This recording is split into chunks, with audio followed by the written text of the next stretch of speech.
Bumuo ng strategic partnership ang CLTV36 at Bilyonaryo News Channel upang lalo pang mapalawak ang paghahatid ng napapanahong balita at impormasyon sa Central Luzon.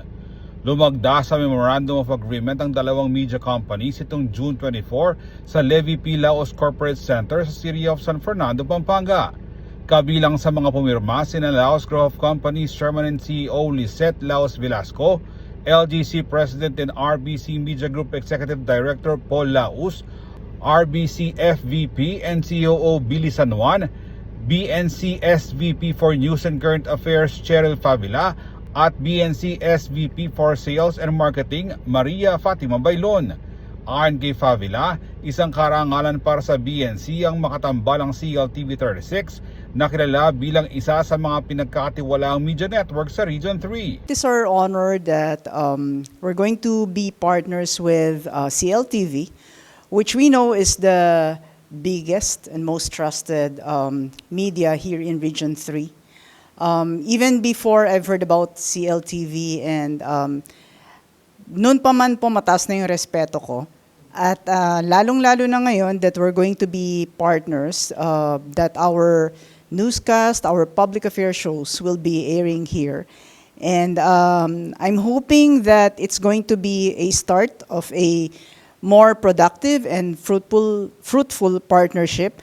Of course, we'd like to thank the Laos family. Maraming salamat po that you're giving us the opportunity to reach out to more people, especially here in Region 3. Higit sa pagpapalawak ng reach, bibigyang puwang rin daw ng BNC ang mga lokal na issue at usaping pampolitika na mahalaga sa mga manonood sa Central Luzon. I think ang pinaka-significant is that unang-una, aside from national, we'd like everyone here in Pampanga to know that we're also tackling local issues. So let's say, for example, agenda, yes, we do tackle national issues, but we also have another newscast in the evening. It's called Politico Nightly. It's like all politics, both local and national. Dagdag pa ni Favila, nakikita rin ng BNC ang partnership bilang pagkakataon upang mapalakas ang kamalayan ng mga botante sa rehiyon habang mapalapit ang susunod na presidential elections. A year and a half from now, it's going to be the next presidential elections. So it's an opportunity not only for the people in Metro Manila, but also the people specifically here in Region 3 to be more aware of what's really happening, kung sino ba dapat ang mga kailangan talagang iboto, bakit hindi dapat iboto.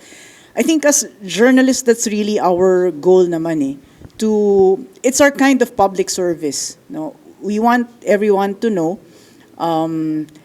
kung sino ba talaga ang mga nararapat na ihalal para hindi na maulit yung mga problema na kinasasangkutan natin ngayon as a nation.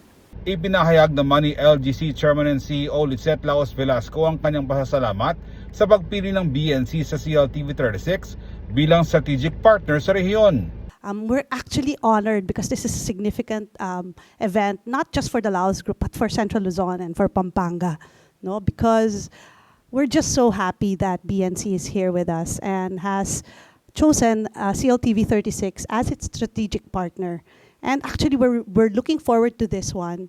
It's very significant, not just because BNC has made so many big news recently, but also, I mean, having to choose us and look at CLTV 36 as a partner here. So maraming salamat. Region 3 is very excited because eto na po sila, ang BNC, nandito na rin po sa region natin. So we're looking forward to more collaborations in the coming years. Para naman kay LGC President at RBC Media Group Executive Director Paul Laus, magbubukas ang partnership ng mas maraming makabuluhang programa para sa mga manonood habang mas na ipapakilala ang Pampanga at ang buong Central Luzon sa iba't ibang bahagi ng bansa.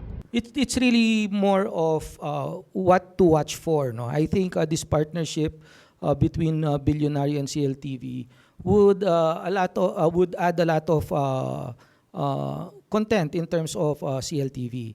and more meaningful programs. No, I think that is really important in terms of promoting a network, a radio station, whatever, to have meaningful programs. No, and by having meaningful programs, now we could, we can, as I've said a while ago, we can propel Central Luzon, Pampanga, in particular, to the whole Philippines. No? Naniniwala rin siya na magiging mahalagang hakbang ang pagsasanib puwersa sa pagsusulong ng adhikain ng kanyang yumaong ama na si Levi P. Laos para sa countryside development at public service. First of all, no, we all know that Bilyonaryo itself, the group itself, it's a much more higher brand. So by partnering with them as a local media group, it adds a little bit more of, kumbaga, yabang on our part and more reach, di ba?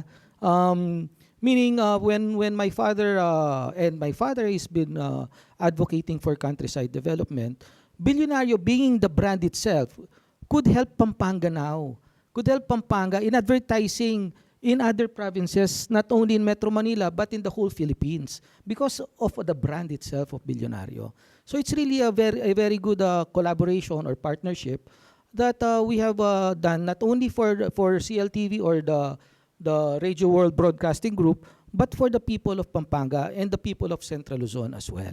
Dagdag ni Laos Velasco, pinalalawak din ng kasunduan ng advocacy ni late LGC Chairman Levi P. Laos na gamitin ng media bilang enabler of public good sa pamamagitan ng paghatid ng pagkakatiwalaang impormasyon. I think I've always said this every year, no? And whenever I speak to media, I tell them more than ever, media plays a very important role to provide real information, and on information that is based on facts and that we can provide the public.